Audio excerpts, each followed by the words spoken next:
Bueno, usualmente se abre un espacio de buen tiempo para hacer preguntas y abrir una charla. Entonces, si alguien quiere decir algo, el micrófono no es tan largo. Entonces, si pueden hablar fuerte o si quieren pasar, también pueden.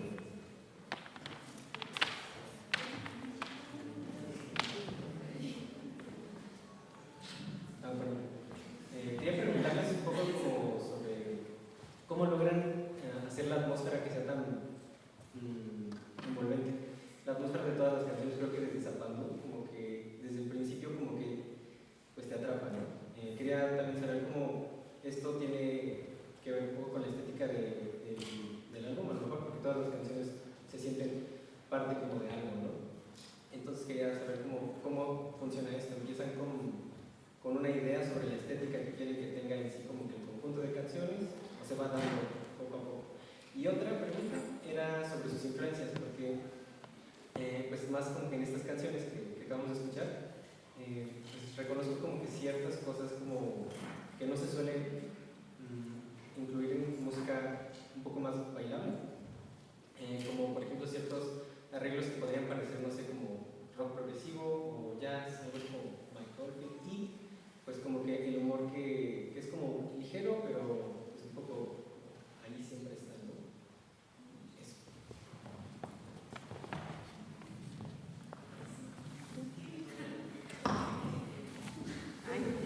Bueno, gracias por la pregunta. Respondiendo la primera pregunta, realmente es un poco difícil hablar de este proceso creativo porque pues a veces suele ser diferente, no siempre es el mismo camino. Por lo general llego con una idea en el teclado, una composición armónica y melódica, y la muestro a mi hermano Hugo, y entonces juntos empezamos como a arrojar ideas sobre el rumbo de la pieza. Él se encarga como de la parte de la producción y pues así es como generalmente hacemos todo, aunque puede variar, ¿no? Realmente es algo que varía de vez en cuando. Y bueno, la segunda pregunta, sí, ciertamente hay como elementos que de repente pueden no ser tan bailables y son más contemplativos, como sobre todo la serie de solos que aparecen, ¿no? O sea, de repente hay muchos solos hasta lleno de batería, por ejemplo, ¿no? Y de repente eso puede ser un acto más contemplativo que una cuestión corporal, ¿no? De una respuesta orgánica corporal. Y pues fue una moneda al aire, ¿no? Dijimos como en este álbum, en el álbum pasado tal vez nos limitamos un poco ante esas cuestiones, era como la estructura un poco más clásica, intro, verso, coro, verso 2, coro 2, algún solo pequeño, un arreglo y de repente volver al coro y fin, ¿no? Y esta vez dijimos como, bueno, pues ¿qué más da, no? O sea, de repente un solo ahí, ojalá lo entiendan, ¿no? Y sí, no, esa cuestión, o sea, una improvisación, también invitamos a grandes músicos, Lucas Espinosa, ¿no? Carlos Aguilar en la batería, Eric Córdoba en el bajo, en algunas canciones, Poncho Epitacio en la guitarra, o sea, hay varios, Fabo Ramones de Monterrey, o sea, hay muchos músicos involucrados, ¿no? En los que veíamos la estética de la canción y decíamos, no, seguro en este solo es para tal músico, ¿no? O sea, que tiene un estilo como más jazz o progre, ¿no? Entonces, sí, por ahí más bien fue una opción que decidimos como pues, tomar ese atrevimiento, ¿no? Esa osadía dentro de esta producción. ¿Alguien más?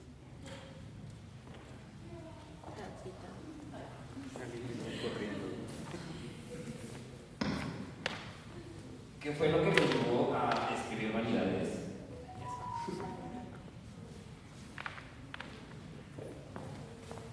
Bueno, Vanidad es una canción que, como su nombre lo dice, habla sobre este cierto tipo de conducta que muchos de los humanos manifestamos.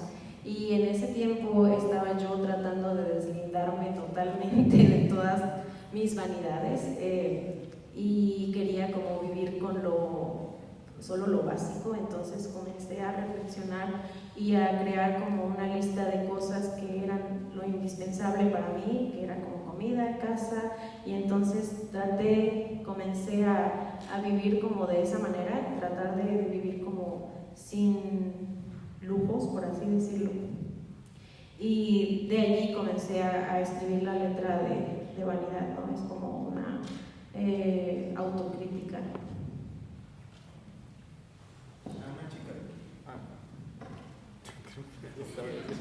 Pero va.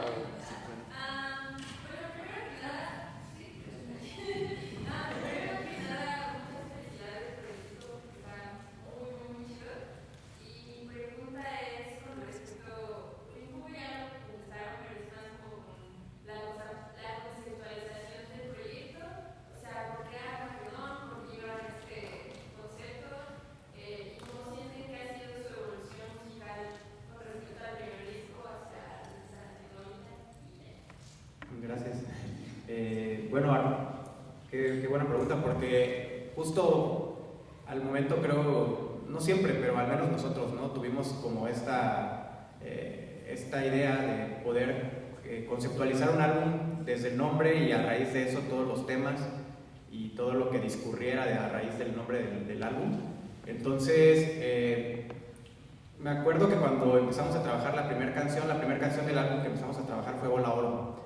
Y veníamos saliendo de un proceso de internamiento, de un tratamiento residencial, ¿no? Entonces, con adicciones. Entonces era bien difícil como volver a conectarte con la música después de 6 meses y estar ahí en un internado y volver a tocar el teclado o aprender la computadora y tratar de abrir una sesión y otra vez volver a producir y hacer música como tal. Era bien difícil, entonces me acuerdo que en eso trabajamos Bola Oro y llegamos a hacer un acuerdo con una disquera en ese tiempo, hace un año exactamente, de Monterrey. Entonces nos llevan a Monterrey a trabajar parte del disco que ya teníamos como muy avanzado, a unos estudios que se llaman Worldwide, y empezamos a trabajar, y entonces empezamos a trabajar en la música de Armagedón, y me acuerdo que mi hermana cantó un coro así de repente y dijo Armagedón, y me dijo, ¿sabes qué?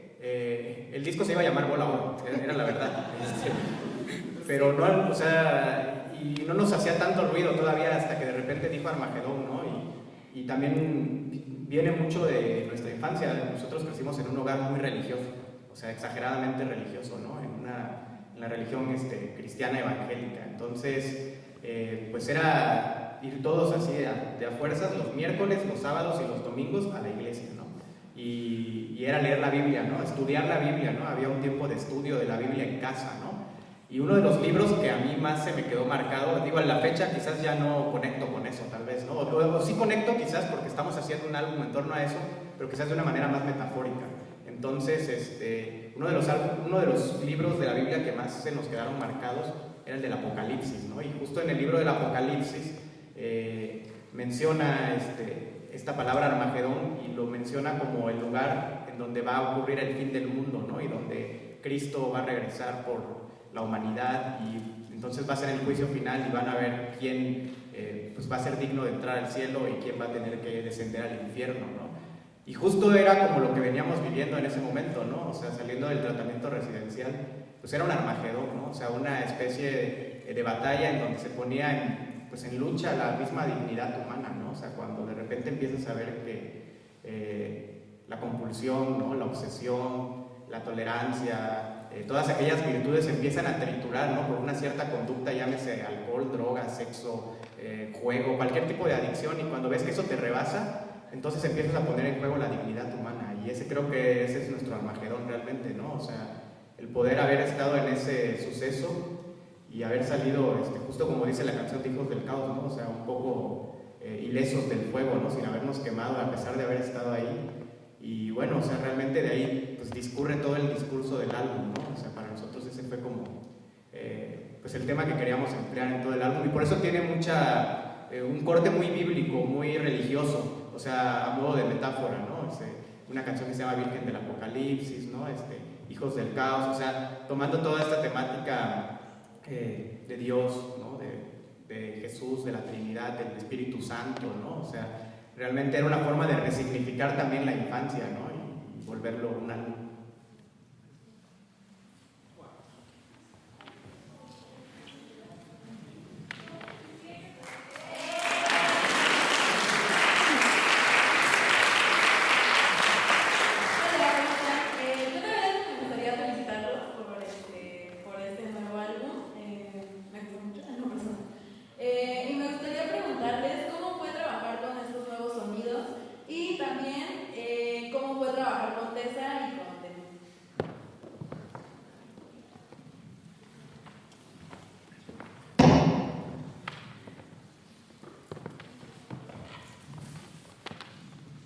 Como mencionaba Hugo, en un principio para nosotros fue difícil el poder volver a conectarnos con la música porque veníamos de estar 6 meses encerrados y sin saber nada de lo que sucedía afuera, entonces tampoco teníamos como acceso a celulares ni a un instrumento musical, y entonces el estar solamente como en un lugar ensimismado y meditando y tratándote por cuestiones compulsivas te hace pues a veces perder como esta conexión con la realidad, ¿no? Al momento de salir de este internamiento, pues nosotros nos sentíamos un poco perdidos, pero recuperados en cuanto a cuestiones físicas y también pues en cuanto a nuestras adicciones.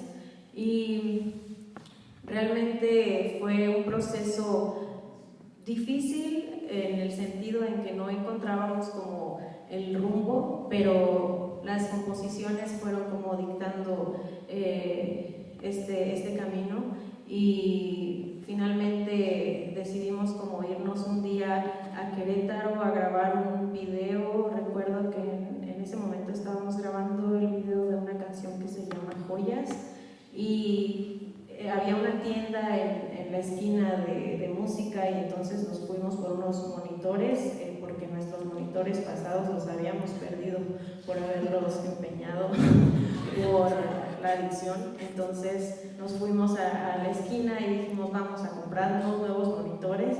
Compramos los monitores y allí en el Airbnb en donde nos estábamos quedando comenzamos a grabar, y desde allí como que dijimos pues vamos adelante, ¿no? A ver cómo sale. Y también en el camino conocimos músicos que también se sumaron, y pues creo que el apoyo de estas personas también fue indispensable para que el disco sonara de esta manera.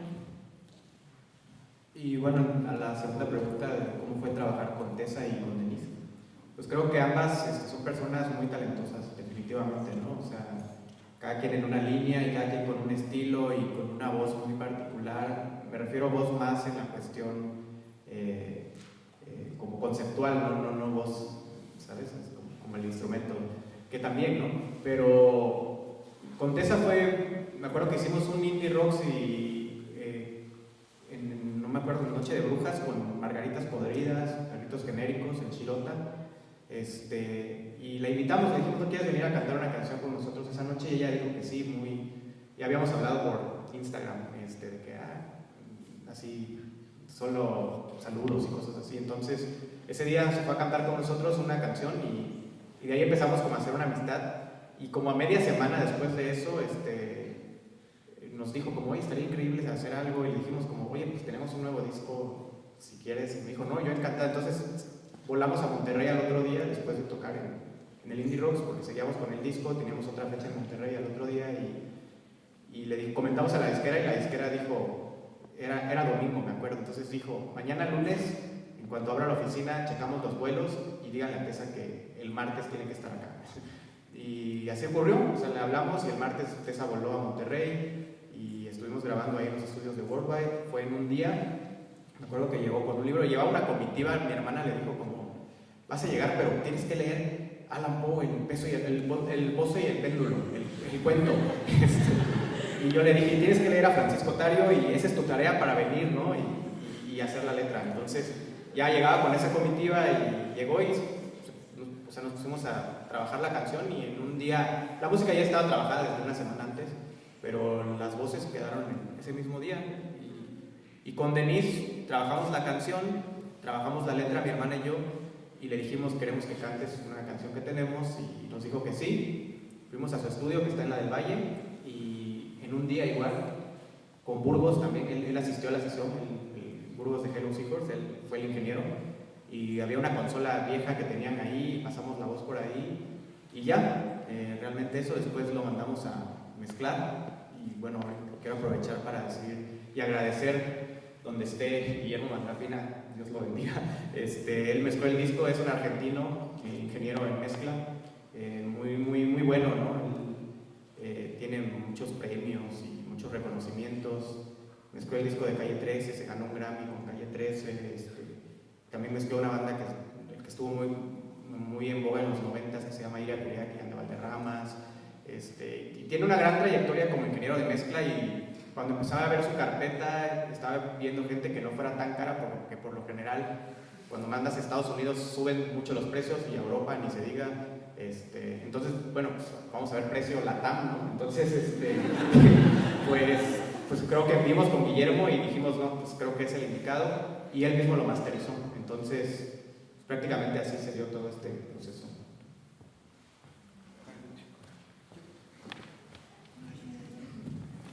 Bueno, ¿puedes hablar fuerte? Sí. Bueno, tengo dos preguntas, pero están muy cortitas, no son tan elaboradas. Una es, bueno, asumo que la canción Bola Oro viene como de family issues y cosas así que ya hemos, o sea, a mí me recordó mucho infancias trágicas más o menos, pero no tengo idea de qué significa Bola Oro y quería saber. Y la otra era si iba a haber como alguna clase de cassettes o CDs o vinilos o algo así. Y ya. Bueno, Bola Oro sí, en Oaxaca, en específico en Juchitán, de la ciudad de donde somos, las ancianas le decían a los pequeños Bola Oro, y era como el niño consentido o la persona más preciada. Entonces, de allí Bola Oro. Realmente no lo retomamos como como literalmente, más bien fue como nos parecía muy bello imaginar como una bola de oro, y entonces vincular, sí, como una esfera, entonces vincular esto con la infancia y también con Dragon Ball y las esferas del dragón. Entonces de ahí viene Bola Oro, como que es un conjunto de ideas mezcladas en nuestra mente y en nuestro imaginario. Como Bupu. Sí, como Bupu, sí, justo.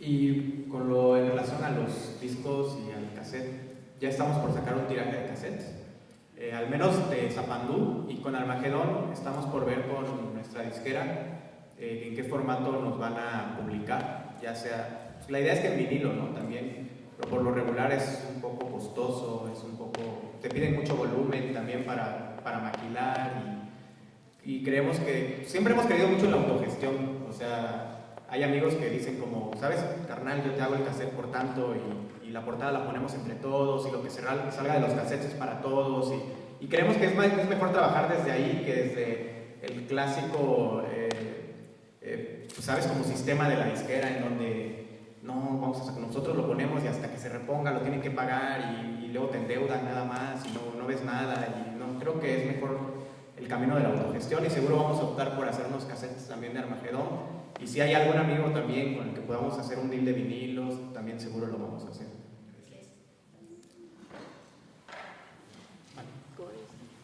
Creo que están compitiendo.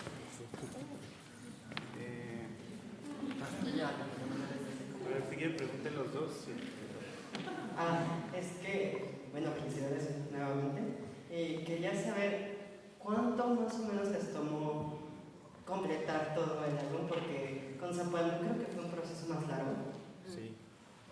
Y esa era mi duda, porque como tenían una idea, dijeron ahorita como Laura, y luego la cambiaron, pero aún así quedó en un tiempo, en un lapso, bueno, en la salida de los sencillos se ve como que fue menos tiempo, claro. Pero quería saber más o menos eso, me surgió la duda. Gracias. Bueno, primero contesten ustedes. Bueno, sí, es verdad. Este álbum lo hicimos exactamente en un año, porque porque hace unos días me salió la historia de Instagram de tus recuerdos de hace un año y estábamos empezando a grabar eso. Entonces duró un año y con Zapandú fue un poco difícil porque ciertamente hubo la intervención de una disquera que pudo facilitar los procesos monetarios, o sea, es decir, en Armagedón, ¿no? O sea, estos procesos que tienen que ver con mezcla, con masterización, son un poco costosos y sobre todo te piden un pago en una exhibición, o al menos con la persona que trabajamos, te piden que pagues en una exhibición, o sea, y con Zapandú nos dio la oportunidad, el mixer, de trabajar como por tema, y entonces cada vez que ahorrábamos rompíamos el cochinito y le decíamos, ya tenemos, ¿no?, para la mezcla. Y esta vez con la disquera fue diferente, o sea, dijo como, ¿cuánto ocupan para todo el disco? Y aquí está en la mesa y va, ¿no?, hay que trabajar. Entonces eso aceleró, pero también siento que nos vimos muy influenciados por este sistema del que no soy tan fan, pero pues de repente te tienes que buscar como alianzas para crear ahí una buena mancuerna, en donde la disquera decía, llegaba, y es que necesitamos otro tema ya, o sea, y yo confío en ustedes, o sea, pero si pueden acelerar el proceso, háganlo. Y era como, tengan el estudio una semana, y para mí, o sea, mejor para nosotros que nos entreguen 3 temas en esa semana. Y mi hermana y yo estamos acostumbrados a trabajar un tema por mes, por ejemplo, ¿no? Y esa vez salían así, ¿no? Eran 2 temas por semana, y era algo que nunca habíamos hecho, pero dije, bueno, o sea, seguro también da otro tipo de resultado hacerlo, y seguro no creo que esté tan mal.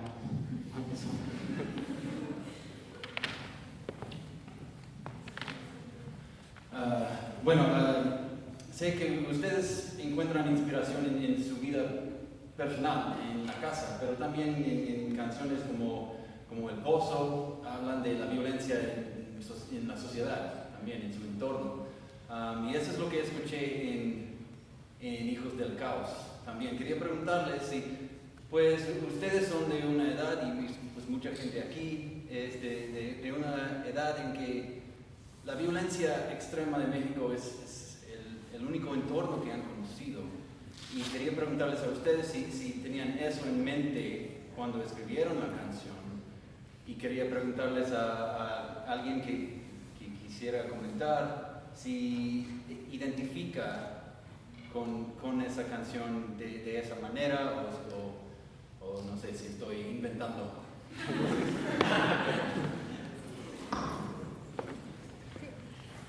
Bueno, voy a empezar porque mi hermana es un poco tímida.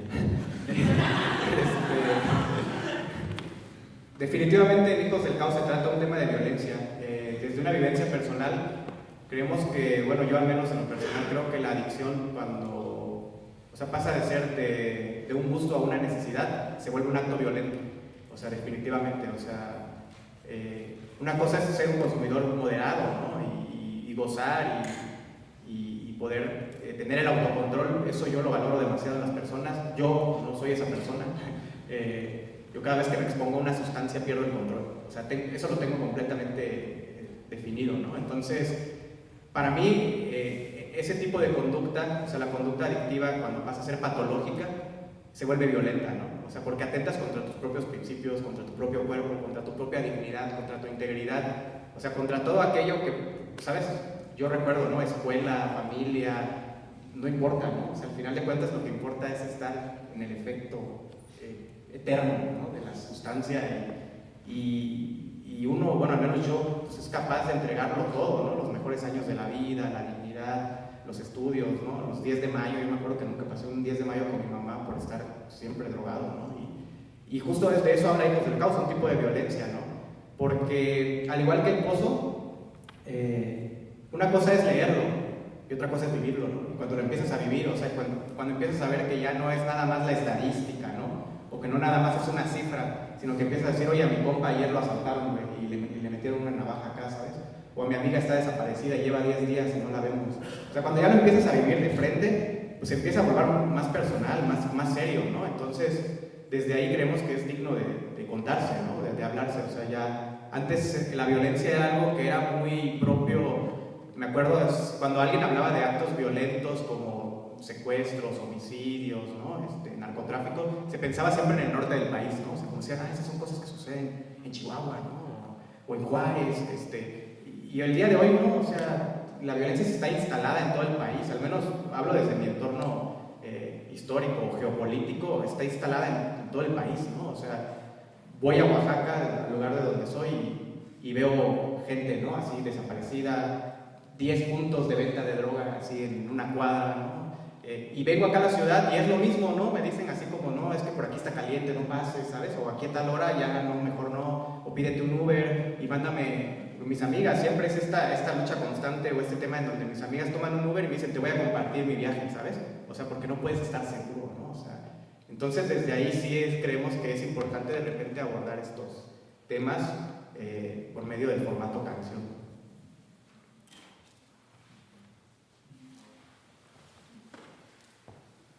Puedes hablar fuerte. ¿O quieres venir?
Creo que sí viene mucho también de la infancia. Realmente creo que somos personas que siempre volvemos a la infancia y recuerdo que estando pequeños, como ya les habíamos contado, mi madre nos sometía de cierta manera a ir a la iglesia y a formar parte de todos los eventos que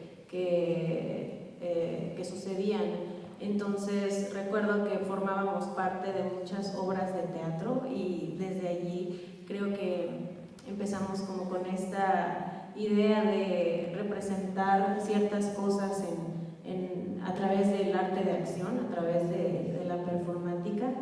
Y sí, bueno, de allí vamos como retomando como el oso, ¿no? El oso es como simboliza la infancia, simboliza aquellos recuerdos que quedaron atrás, tal vez traumáticos, tal vez, y es por eso que es como a veces lanzo el oso porque pues estoy enojada, ¿no? Y soy una niña en el escenario y estoy interpretando algo que no soy tal vez en la actualidad, pero pues creo que para eso también es el arte, ¿no? Como para volverte quien tú quieras ser y mostrarte de la manera en que te quieras mostrar.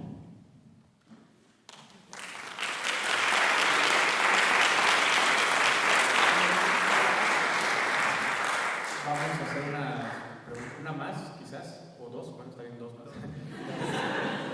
Empezamos aquí.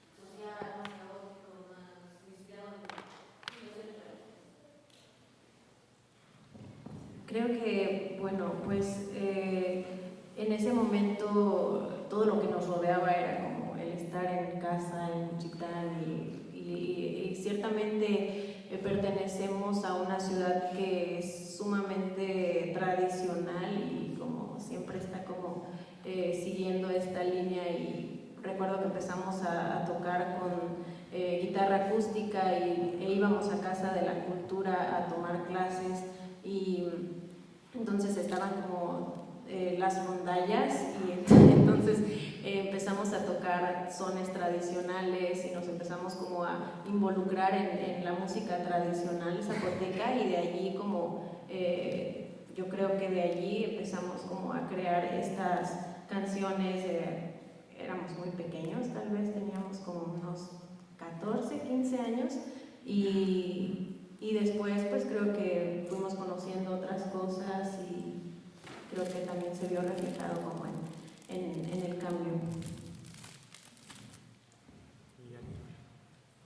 Rogelio es una canción muy bella en la que sobresale uno de los exponentes de su cultura, que es el zapoteco, la lengua.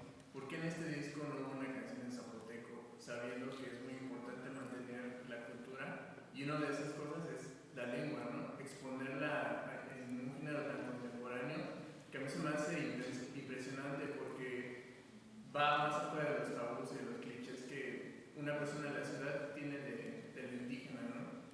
Y de pronto escucha a Rogelio y dices, me explota la mente, ¿no? Esto no es lo que está en los libros, no es lo que escuchan en el gobierno y así. Y pienso que es muy importante seguir en esa línea, ¿no? ¿Por qué en este disco no hubo una canción en zapoteco? Es una pregunta muy, muy interesante porque justo, sí, definitivamente se tuvo que consensuar al momento de hacer el álbum.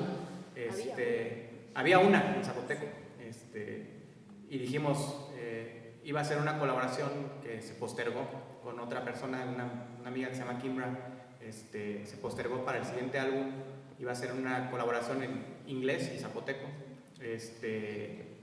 pero justamente no entró porque hubo así un asunto con la disquera, y luego Kimbra también estaba de gira en Estados Unidos y en Canadá, y entonces tuvimos que posponer esta canción y optamos por salir así con el álbum sin una canción en zapoteco, pero era algo que veníamos hablando, o sea, si incluíamos una canción o no, si volvíamos con este tema. De entrada, Zapandú pues es una palabra en zapoteco, ¿no?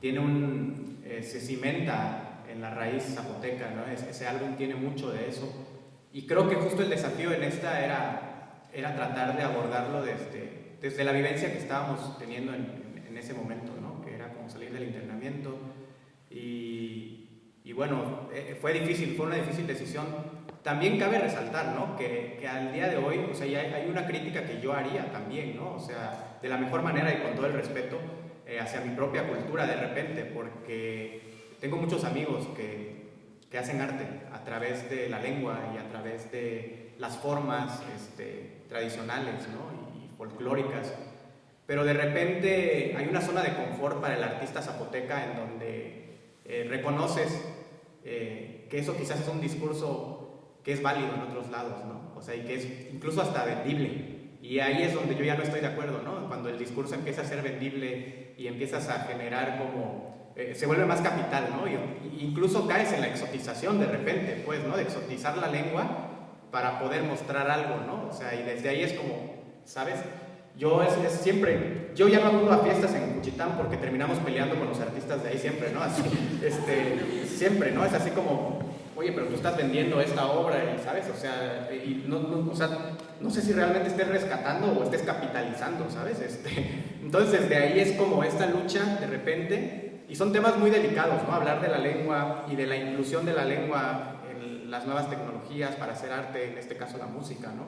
Es bien difícil, pues. Entonces, para nosotros era esa lucha, ¿no? O sea, estar en esa frontera entre la exotización, entre la capitalización a través de la lengua, porque también obtenemos dinero también, o sea, a través de nuestros conciertos, a través de las plataformas digitales hay una remuneración, entonces también hay un cierto tipo de culpa también ahí, ¿no? En donde decir, bueno, quizás hay otras formas, hacer campañas, no sé, quizás eso igual le toca más al gobierno, ¿no? O sea, en teoría le tocaría más, ¿no? O sea, quizás no lo va a hacer, pero quizás nuestra lucha es allá, ¿no? Con las autoridades siempre estar apoyándoles, ¿no? Así como viene la feria del libro, a ver qué van a hacer, y así es más nuestra como actividad política dentro de ese territorio, ¿no? En Juchitán, en Oaxaca, en el Istmo. Pero fuera de ahí, optamos esta vez por quizás no no incluir este tema si no era con Kimbra, que era como en zapoteco y en inglés. Pero en el próximo disco sí va a venir esa colaboración.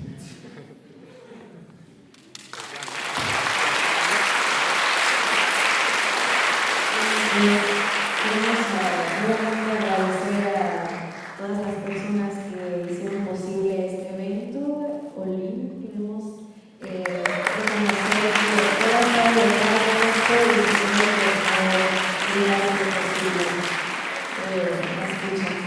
y pues muchísimas gracias. Tenemos también playeras por si quieren seguir apoyando nuestro proyecto. Y también tenemos una invitación para mañana en Compás 88. Vamos a hacer una fiesta de lanzamiento y están todas invitadas. Es entrada libre y va a estar Danica, Van der Linden con su DJ set, y también van a estar Ángeles Apocalípticas, que son unas amigas que hacen performance increíble. También va a estar Roma, que está por allá. Ella va a estar poniendo visuales, y entonces pues esperemos que nos acompañen. También vamos a tener un saludo.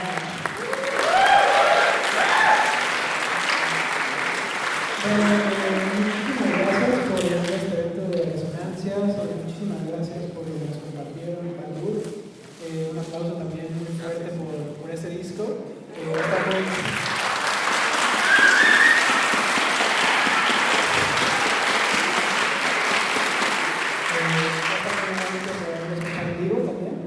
Olin, muchas gracias por esta curaduría, por esta organización, vínculo con Baldur. Y bueno, en nombre de Jorge y mío, que organizamos esta serie, igual agradecerles, decirles que si nos quieren seguir ahí en Instagram, Facebook, estamos como serie.resonancias para nuevos eventos, y muchas gracias. Buenas noches.